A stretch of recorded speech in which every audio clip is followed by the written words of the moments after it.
Recommendations come as Georgia's new legislative session starts next Monday. Today, the Speaker of Georgia's House of Representatives laid out his big priorities, bills that will impact people all across the state. Atlanta News First political reporter Doug Reardon is live at the Capitol tonight. Doug, even the building has a new look heading into this new session.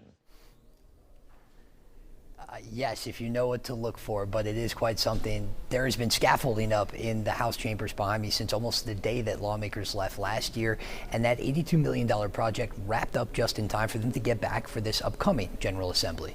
House Speaker John Burns toured a new and improved version of his chambers Wednesday after months of renovations. The ceiling was repainted and the aging carpet was replaced because the old design was copyrighted. How are y'all? Afterwards, at a press conference, Burns laid out his priorities for a new legislative session. There could be an immediate clash over taxes between the House and the Senate. The Senate wants to eliminate the state's income tax, and Burns and the House want to drastically reduce property tax. It's raising concerns about whether Georgia's budget could absorb the losses of both revenue streams. We're open to working with any plan that benefits Georgians when it comes to taking care of them, if that's reduction or elimination of the state income tax. But we have to have the details, and it has to work. Burns also wants to bolster the state's healthcare workforce by expanding residencies and opening more training schools. He said 60% of healthcare professionals work where they do their residencies. And if we train them here, they do their residencies here, they do their fellowships here, they're going to be serving in communities all over this state. But Burns, who's married to a former school principal, said his #1 priority is increasing Georgia's literacy rates.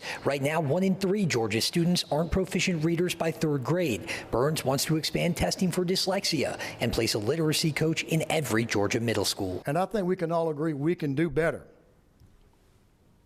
We must do better, and we're going to do better, because this is about our future, Georgia's future. Yeah, as for what else the House could tackle, of course, we know there was that study committee in the Senate on artificial intelligence. Burns says he wants to take on dangers that come with AI, and he also wants to revisit a bill that was introduced last year that would ban cell phones in all Georgia high schools. So we are gearing up for this, guys. We will see you back here next week with a much more full house. We're at the state capitol. Doug Reardon, Atlanta News First.